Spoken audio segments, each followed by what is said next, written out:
Boa noite, irmãos, graças e paz.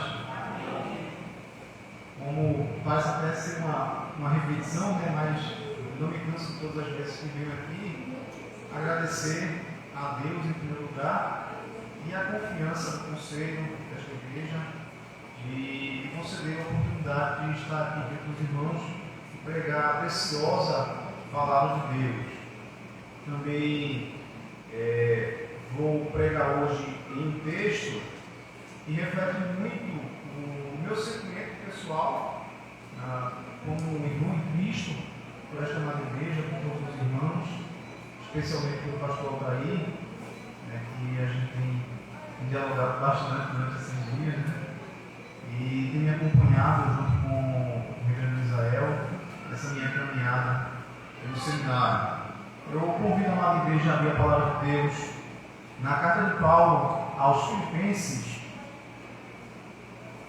Nós vamos ler somente o capítulo 1, os versos 1 e 2. Filipenses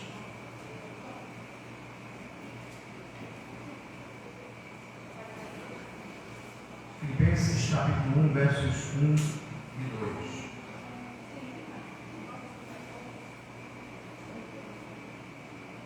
Todos encontraram, assim diz a palavra do Senhor. Paulo e Timóteo, servos de Cristo Jesus, a todos os santos em Cristo Jesus, inclusive bispos e diáconos que vivem em Filipos, graça e paz a vós outros, da parte de Deus, nosso Pai, e do Senhor Jesus Cristo. Amém? Vamos orar mais uma vez, irmãos.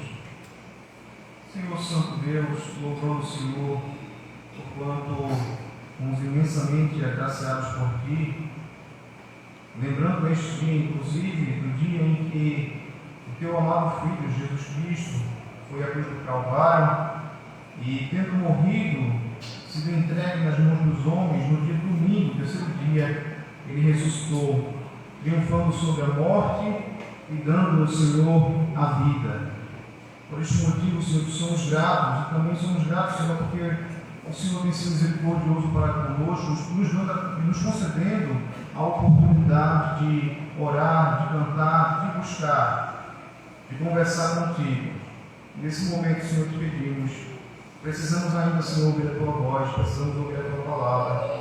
Te pedimos, Senhor, todo o nosso coração, para que nós possamos ouvir a tua palavra, internalizá-la e vivê-la. Então, Senhor, a minha boca, para que eu venha falar unicamente aquilo que procede da tua palavra, e nada que venha do meu próprio coração. É o que nós pedimos em nome de Jesus. Amém. Amados irmãos, ao parar alguns minutos diante da TV, nós podemos facilmente perceber a tônica que move a vida das pessoas. Isso não é de hoje, mas todo mundo busca pela tal tão desejada felicidade. A felicidade, desde muito tempo, tem sido buscada e discutida por muitos, seja no meio popular, como nós conversamos corriqueiramente uns com os outros, ou mesmo como um objeto de especulação filosófica durante a história. Existia um filósofo chamado Epicuro que chegou à conclusão de que a felicidade está em tornar real todos os prazeres que lhe fazem sentir contente. Normalmente, o pensamento de Epicuro parece ser mal interpretado e acaba sendo exercido até as últimas consequências. Ao contrário do hedonismo, que é uma outra corrente filosófica, a felicidade epicurista ensina a busca moderada pelo prazer. Essa moderação é regulada com base na observação daquelas coisas que são essenciais, mas que não necessariamente são obrigatórias. Podemos comer muitas vezes por fome, contudo, nem sempre comemos por sentir na necessidade de saciar a fome. Dou um exemplo de mim mesmo. Nesse final de semana, na sexta-feira, nos reunimos em casa, a família, e com tanta comida gostosa, a gente você come além daquilo que deveria comer, porque a vontade de comer aquela comida tão gostosa me leva a ultrapassar os limites. Algumas vezes, por ir além da necessidade, como foi o caso dessa sexta-feira, nós comemos tanto que o prazer que temos pelo sabor do alimento se converterá em sofrimento, caso tenhamos indigestão. Ou seja, existe certa ética na ideia epicurista da sociedade e, consequentemente, da felicidade. Paulo, então, escrevendo aos Romanos, ele expressa bem a ideia de que, mesmo passando por aflições, possuímos uma esperança de bem-estar celeste que só é possível para aqueles que participam da natureza de Cristo. Isso significa dizer que, embora nossos sentidos de fato nos façam sentir momentos de prazer decorrente da saciedade natural, estar em Cristo e participar de suas aflições por meio do Evangelho é infinitamente melhor e mais perene. Se em certo sentido vivemos os momentos que agora temos e neles temos gozo, estar em Cristo nos faz experimentar de uma realidade que transcende a experiência aqui vivida. Essa carta, ela foi escrita por Paulo em Roma por ocasião do seu primeiro cativeiro naquela cidade, em cerca de 60 a 62 depois de Cristo. O nome da cidade, Filipos, tem origem em Filipe II da Macedônia, que muitos devem conhecer, era o pai do famoso também Alexandre o Grande, o Alexandre Magno. Filipe, ele conquistou a região por volta do século V, IV a.C. Mais tarde, no século II a.C., Filipos tornou-se parte da província romana da Macedônia. Em 42 a.C., os exércitos de Antônio e Otávio derrotaram os de Grupos e Cassius na Batalha de Filipos, colocando desse modo um fim à República Romana e prenunciando o Império. Depois da batalha, Filipos se tornou colônia romana, como é possível ver lá em Atos, capítulo 16, no verso 12. E muitos veteranos do exército romano se estabeleceram ali. O povoado era originalmente chamado de Prenides. Ficava localizado ao norte da Grécia, cerca de 16 quilômetros de Neápolis, no mar Egeu. Filipos era atravessada pela Via Ignátia, que era a principal estrada que ligava a Ásia e o Ocidente. Por esse motivo, Paulo, obviamente conduzido pelo Espírito Santo, como é possível constatar em Atos 16:9, escolheu a cidade como primeira da Europa a receber o Evangelho, o que certamente tem um papel estratégico, dado o seu privilégio geográfico. Pela cidade também passava o rio Ganges, atual Angites, local onde parece que havia uma pequena comunidade judaica.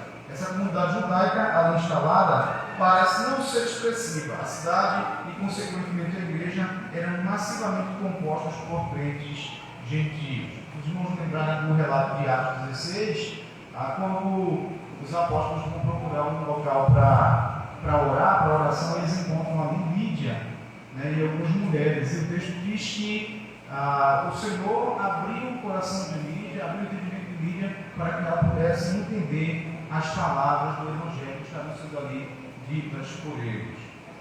Paulo, irmãos, ele tem alguns propósitos ao escrever esta carta. Primeiro, é dar notícias suas. Nós podemos observar isso no capítulo 1, dos versos 12 ao 26. Ele estava em Roma, como eu já falei, era prisioneiro, e ele queria dar notícias para aquela igreja da sua situação ali em Roma, mesmo estando em casa. O segundo motivo era exortá-los à unidade, como pode ser constatado no capítulo 2, 1 e 2, e no capítulo 4, verso 2.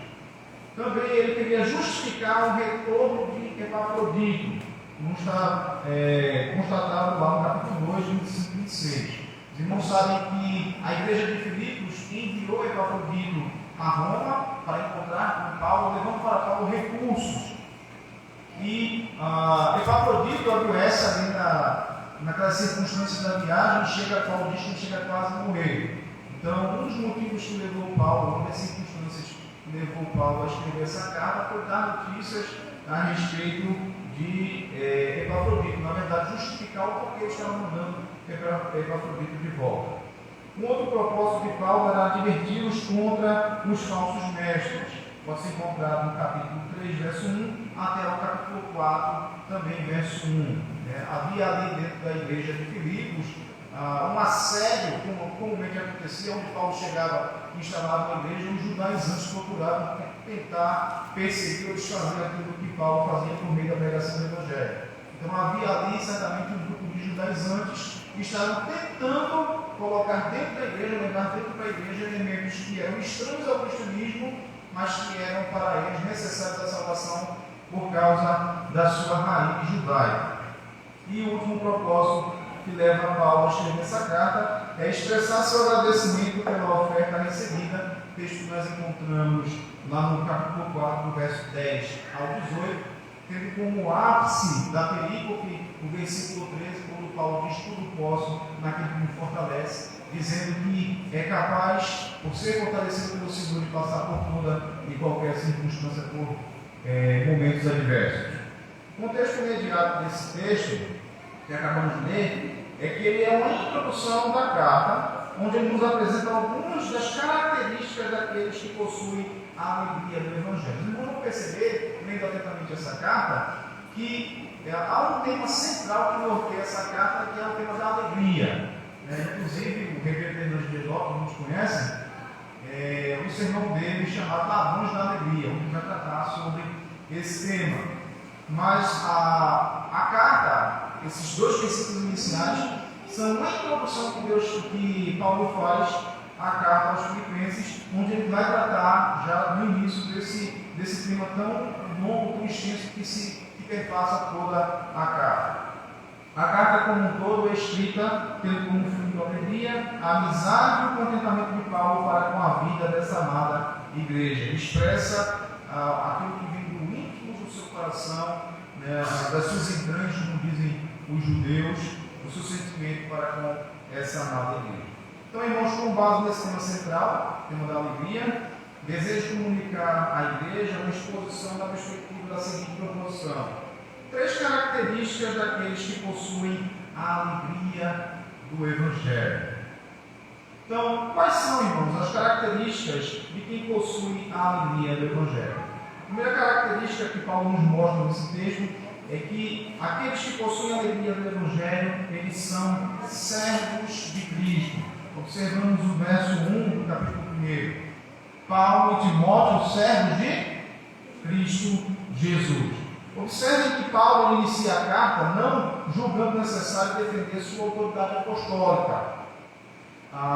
Como acontece em algumas outras cartas, vamos observar, por exemplo, na carta de Paulo aos Coríntios, que ele vê a necessidade de defender o seu apostolado, porque o seu apostolado estava sendo questionado dentro daquela igreja, por causa de algumas dissensões que estavam sendo criadas dentro da igreja, grupinhos que estavam sendo criados dentro da igreja. Na carta aos Romanos, ele também tem a necessidade de demonstrar a autenticidade do seu apostolado. Por quê? Aos Romanos ele está em busca de ajuda financeira para que possa custear sua viagem missionária. Então ele está dando motivos pelos quais ele está evangelizando, a sua missão. E aí ele dá aquela famosa, que a gente chama de carteirada. Ele diz: eu sou apóstolo, de fato eu sou apóstolo. Mas na carta de Paulo aos Filipenses ele não tem essa necessidade. Por quê? Porque o apóstolo não está falando a estranhos, mas a irmãos amados que desde o princípio estiveram lado a lado com ele, plantando aquela igreja. Os irmãos podem observar isso quando nós lemos do verso 3 ao 5 desse capítulo. Diz assim: dou graças a meu Deus por tudo que recordo de vós, fazendo sempre com alegria súplicas por todos vós em todas as minhas orações. Verso 5: pela vossa cooperação no Evangelho desde o primeiro dia até agora. Ou seja, Paulo não está falando a estranhos, ele está falando a amigos. Paulo usa aqui outra designação de si mesmo. Ele se reconhece como servo de Cristo, ou seja, ao invés de se preocupar em defender seu apostolado, ele simplesmente diz que é um servo de Cristo. A palavra aqui traduzida como servo é o vocábulo grego doulos. Há, no entanto, um consenso entre os eruditos que a melhor tradução para esta palavra, e a que melhor transmite sua força, é a palavra escravo. Quando a gente, inclusive muitas traduções, elas vão evitar essa palavra por causa da carga negativa que nós temos aqui no Brasil com relação a essa palavra. E quando se fala em escravo, se remonta logo à colônia, esse período em que de tráfico de escravos e coisa do tipo. Mas não é o caso aqui nesse texto. William Barclay, em seu comentário aos Filipenses, afirma: doulos é mais que servo, significa escravo. Um servo tem a liberdade de ir e vir, de ligar-se a outro amo, mas um escravo é possessão de seu senhor para sempre. Além disso, a palavra está no caso nominativo, que define como predicativo dos sujeitos, ou seja, quem são os sujeitos aqui? Paulo e Timóteo.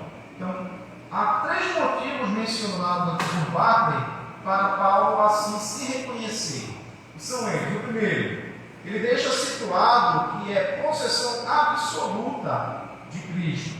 Cristo o amou e o comprou mediante um preço. Por isso que nós hoje estamos do quê? Comemorando o dia do Senhor.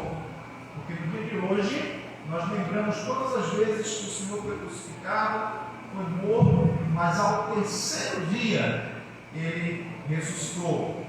Então Cristo o amou e o comprou mediante um preço, que foi o preço de sangue.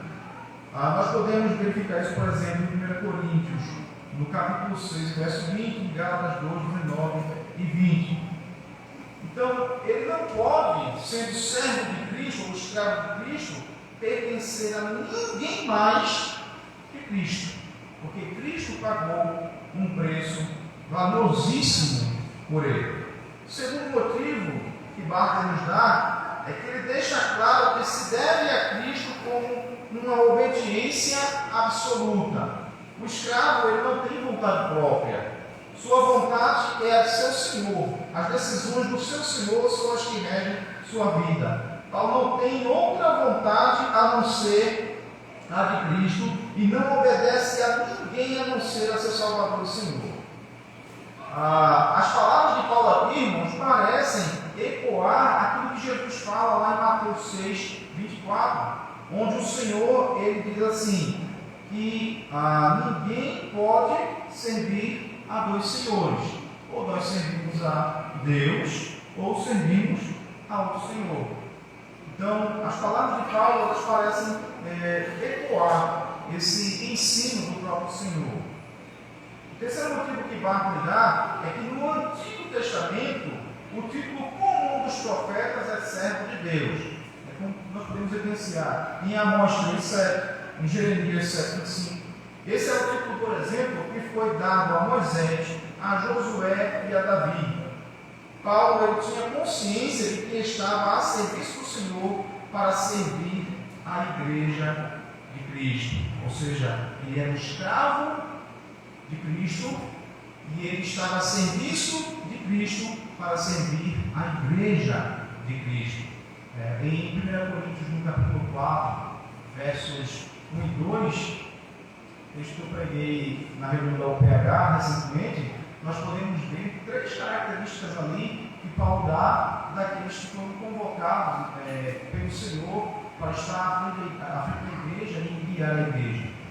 E todas essas 3 palavras, elas sempre levam-nos a entender esse servo como um escravo, alguém que está a serviço do Senhor. Ele não é dono da igreja, mas ele está ali para guiar a igreja do Senhor. Olha, meus irmãos, quando olhamos com atenção para este texto, percebemos que Paulo não só se reconhece como escravo. Quando diz que é escravo de Cristo, ele usa o caso genitivo e restringe e transmite a ideia de posse ou origem. Paulo não é escravo de nenhum outro Senhor, mas somente do Cristo. Essa consciência de pertencimento que Paulo tinha deve estar também em cada um de nós. Não só os próprios presbíteros e diáconos, como ele apresenta na carta, mas toda a igreja deve entender que somos todos amados por Cristo e por isso podemos amar a Ele e uns aos outros. É o sentimento que está por trás de todo esse texto aqui. O que Paulo nos ensina ao se identificar como escravo de Cristo é que vivemos por Cristo para a edificação mútua do seu corpo. Observe, por exemplo, o capítulo 2 dessa carta, dos versos 1 ao 4. Se há, pois, alguma exortação em Cristo, alguma consolação de amor, alguma comunhão do Espírito, se há entranhados afetos e misericórdias, Completai a minha alegria, de modo que pensais a mesma coisa, tenhais o mesmo amor, sejais unidos de alma, tendo o mesmo sentimento. Nada façais por partidarismo ou vanglória, mas por humildade, considerando cada um os outros superiores a si mesmo. Não tenha cada um em vista o que é propriamente seu, senão também cada qual o que é dos outros. Então, irmãos, quais características daqueles que possuem a alegria do Evangelho? A segunda característica daqueles que possuem a alegria do Evangelho é que eles são santos, observe, santos em Cristo. Ou seja, no verso 1, parte B diz assim: a todos os santos em Cristo Jesus, inclusive bispos e diáconos que vivem em Filipos. A palavra aqui traduzida como santos é o vocábulo grego hagios, que seria melhor traduzida como separados. Paulo não enxerga a igreja como o mundo enxerga, mas como Cristo a vê. O mundo vê todos os problemas que muitas vezes são latentes e aponta com o dedo acusatório para a igreja do Senhor. Mas Paulo não vê a igreja a partir de suas limitações e imperfeições.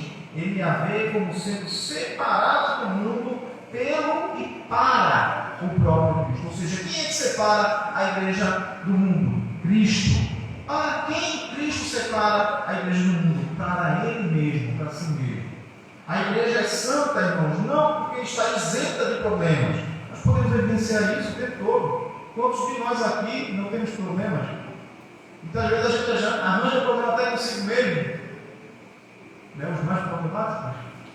Mas a igreja, ela não é santa porque está isenta de problemas, mas porque está em Cristo. O que garante à igreja esse status de santa não é uma qualidade própria da igreja, mas é a qualidade de Cristo. Ela está em Cristo, firmada em Cristo, e por isso ela é santa.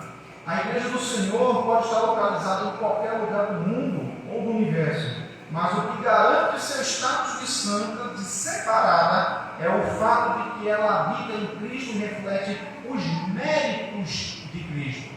Nós não somos santos porque refletimos os nossos próprios méritos. Nós somos separados porque refletimos os méritos daquele que nos comprou, daquele que foi morto e que ressuscitou. William Barclay define muito bem o sentido desse vocábulo quando diz: a palavra grega hagios, que seria equivalente ao hebreu kadosh, se traduzem muito frequentemente por santo. Para a mentalidade hebreia, se algo se descreve como santo, fundamentalmente significa que é diferente de outras coisas. Algo que, em certo sentido, é afastamento do resto, ou afastado do resto. No Antigo Testamento, quando Deus celebrou a aliança com Israel, após havê-lo libertado da escravidão no Egito, Deus o chamou de nação santa, como nós podemos observar lá em Êxodo, no capítulo 19, no verso 26. O Senhor os libertou da escravidão do Egito, os separou e os chamou de nação santa. E intimou este povo: sede santos, porque eu sou santo. Como está lá em Levítico 11:45. Isso indica que o povo havia sido separado por Deus e por isso deveriam buscar a santificação. Eles não haviam sido separados por qualquer qualidade neles existente, mas foram separados para refletir as qualidades daquele que os havia libertado da escravidão e os separado para a propriedade peculiar sua. O Senhor os separou e por isso eles devem buscar a santificação. Mas eles já são santos, já são separados, porque o Senhor os separou. A Bíblia Brasileira de Estudo, em sua nota de rodapé, comentando o Êxodo 19:5, diz assim: por mais que a terra pertença ao Senhor, Israel será sua propriedade exclusiva. Assim, Israel passa de propriedade do rei do Egito para ser propriedade de outro rei, o Senhor. Ou seja, Israel, que era propriedade do rei do Egito, que estava sujeito aos seus costumes e aos seus deuses, agora libertado por Deus e agora eles se tornam o quê? Servos do Senhor, separados pelo Senhor, e por isso devem refletir a imagem do seu Senhor. Então, irmãos, dois caráteres aqui envolvidos: um caráter forense e o prático.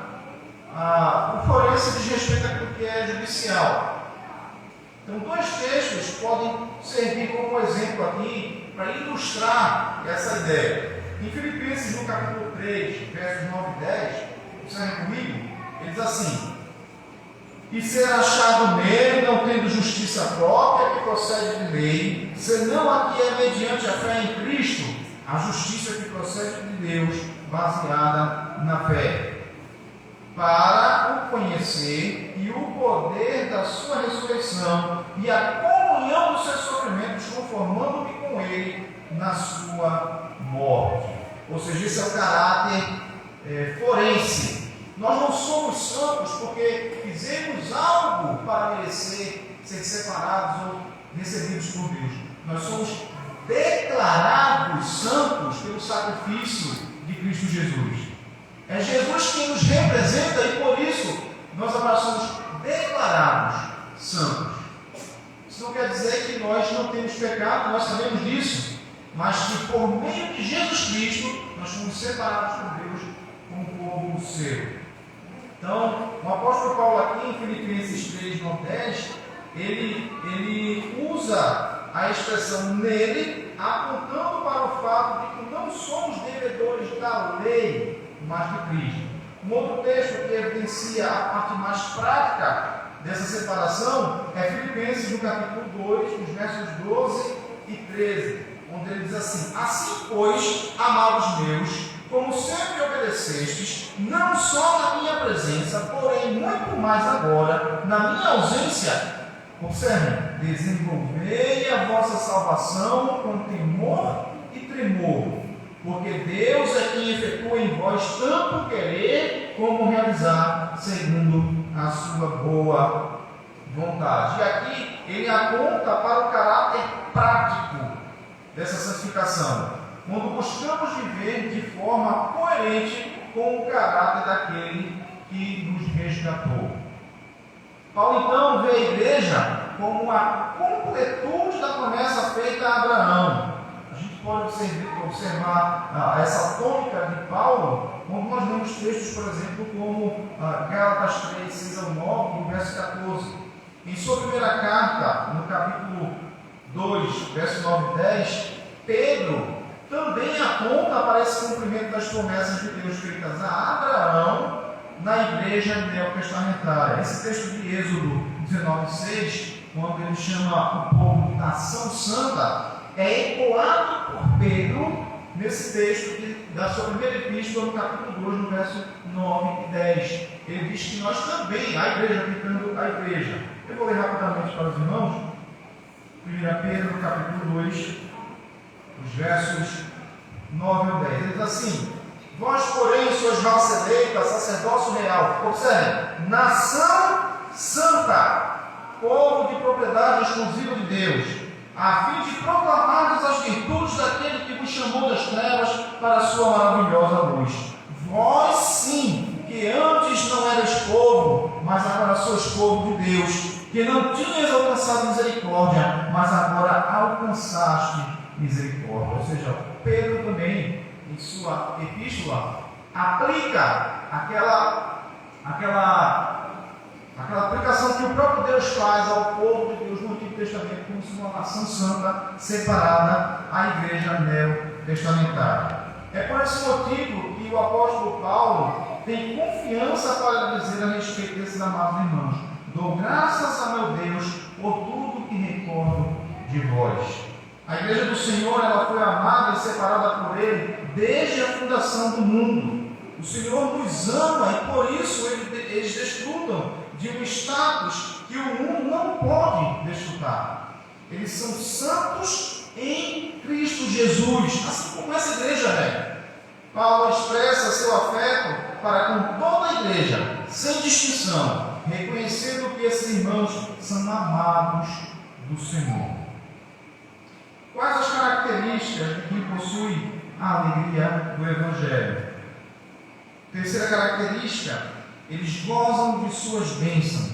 Observe no finalzinho, aqui no versículo 2, quando o apóstolo Paulo vai dizer assim: graça e paz a vós outros, da parte de Deus, nosso Pai, e do Senhor Jesus Cristo. Essa saudação, ela é comumente repetida por Paulo em cada uma de suas 13 cartas escritas no Novo Testamento. Às vezes, também, ele lhes acrescenta a palavra misericórdia, como é o caso de 1 Timóteo, no capítulo 1 e o verso 2. Esta saudação de Paulo, ela tem uma combinação, irmãos, de duas expressões, que é uma grega e uma expressão hebraica. William Barclay afirma: caris, que é a palavra graça, é a saudação normal grega, com a qual começavam todas as cartas.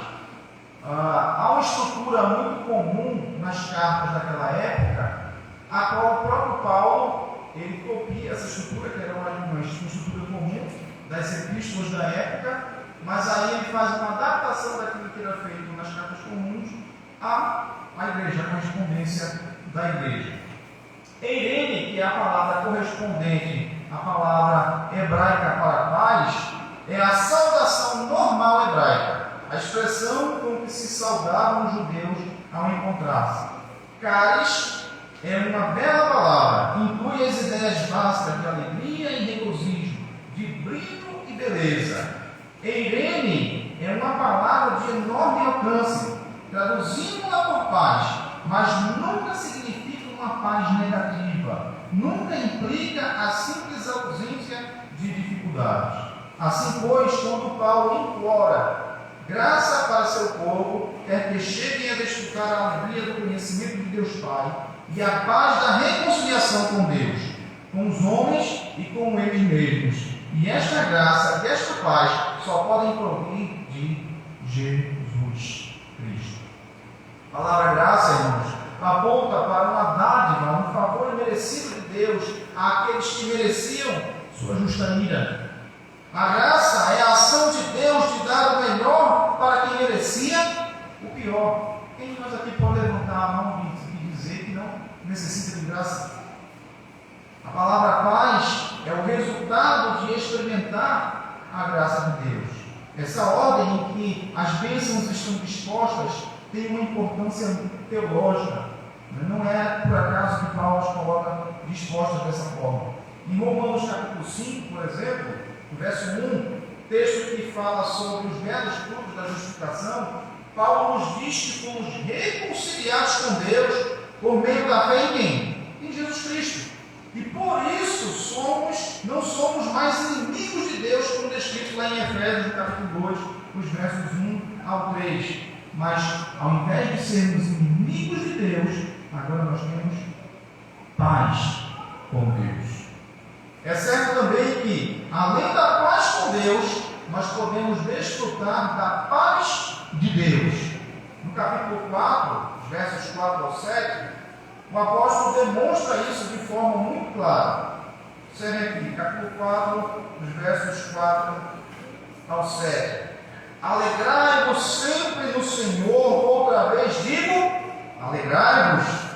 Seja a vossa moderação conhecida de todos os homens, perto está o Senhor. Versos 6 e 7. Não andeis ansiosos de coisa alguma, em tudo, porém, sejam conhecidas diante de Deus as vossas petições, pela oração e pela súplica, com ações de graças. E a paz de Deus, que excede todo o entendimento, guardará o vosso coração e a vossa mente em Cristo Jesus. Ou seja, o apóstolo ele demonstra isso de forma muito clara. Mesmo em meio às dificuldades e provações, aqueles que foram alcançados pela graça de Deus, sendo reconciliados por meio de Jesus Cristo, podem desfrutar do amor do Pai e de plena tranquilidade, mesmo em meio às aflições. Paulo, irmãos, ele não fala estas coisas da boca para fora.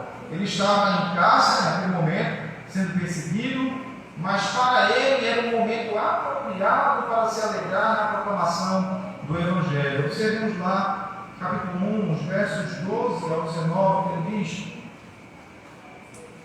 12 ao 19, diz assim: quero ainda, irmãos, cientificar-vos de que as coisas que me aconteceram têm antes contribuído para o progresso do Evangelho, de maneira que as minhas cadeias em Cristo se tornaram conhecidas de toda a guarda pretoriana e de todos os demais. E a maioria dos irmãos, estimulados no Senhor por minhas algemas, ousam falar com mais desassombro a palavra de Deus. Alguns efetivamente proclamam a Cristo por inveja e porfia, outros, porém, o fazem de boa vontade. Estes, por amor, sabendo que estou incumbido da defesa do Evangelho. Aqueles, contudo, pregam a Cristo por discórdia, insinceramente, julgando suscitar tribulação às minhas cadeias. Todavia, quem importa? Uma vez que Cristo, de qualquer modo, está sendo pregado, quer por pretexto, quer por verdade. Também com isto me regozijo, sim, sempre me regozijarei. No verso 19 diz: porque estou certo de que isto mesmo, pela vossa súplica e pela provisão do Espírito de Jesus Cristo, me redundará em libertação. Então Paulo está numa situação difícil, mas ainda assim ele afirma que está desfrutando da paz de Deus. A descrição que ele mesmo faz de suas aflições na sua segunda carta aos Coríntios, no capítulo 11, versos 16 a 33, nos leva a pensar como alguém pode se dizer feliz diante de tanto sofrimento, ainda mais sendo o tema central dessa carta.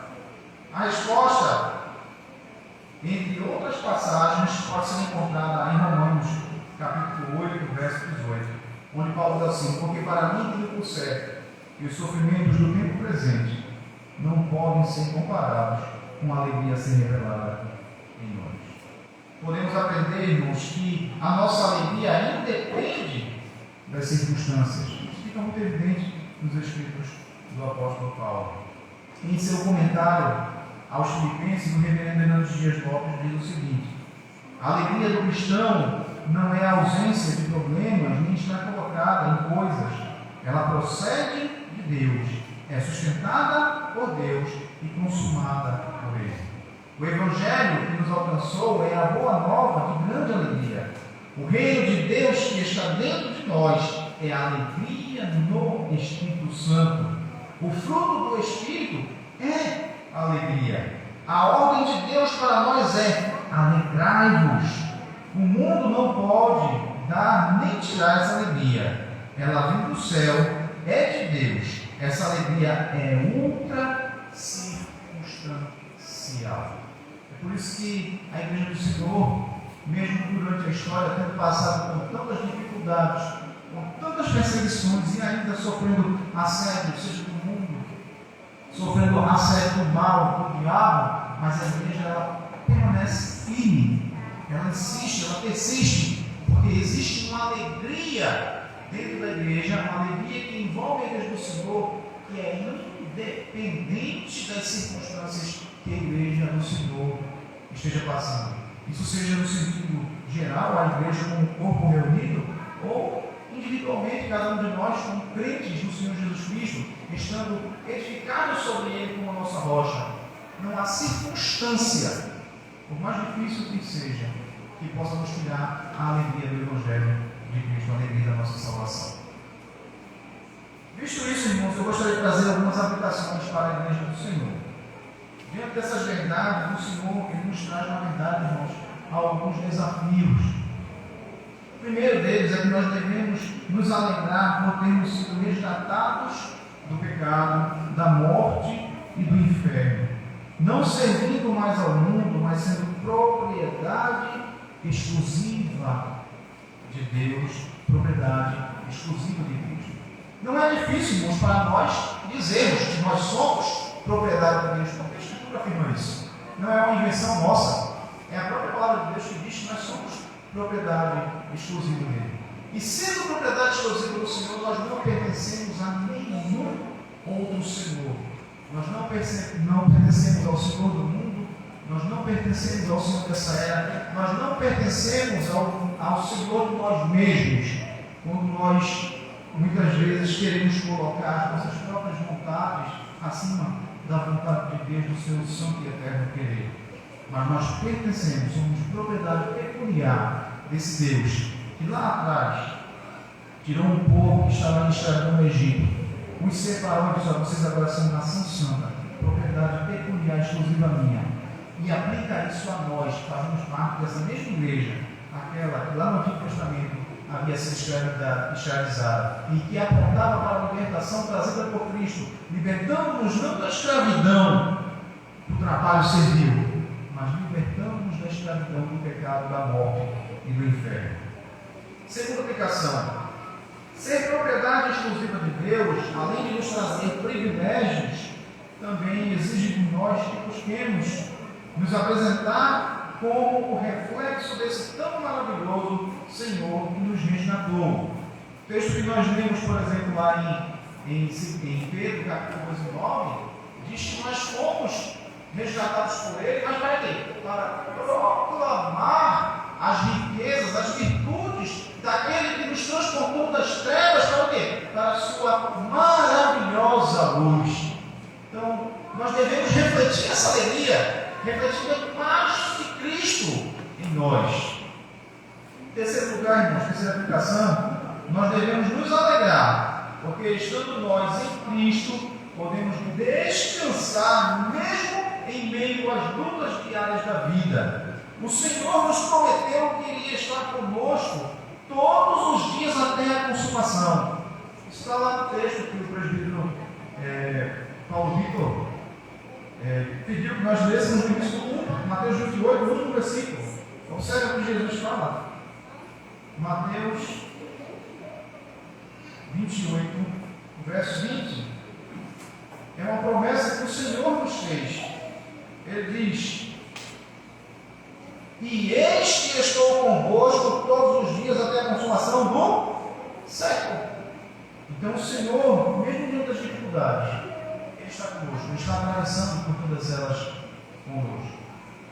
Concluo, irmãos, afirmando que, muito embora a ideia de Epicuro pareça fazer certo sentido, ela não considera o fato de que a verdadeira felicidade só é possível quando retornamos a Deus, fazendo aquilo para o qual Ele mesmo nos criou. Na verdade, em nossos símbolos de fé encontramos simples e objetiva a verdade exposta pela Escritura, de que só podemos ter uma real felicidade quando somos restaurados por Deus e servimos ao propósito pelo qual Ele nos criou.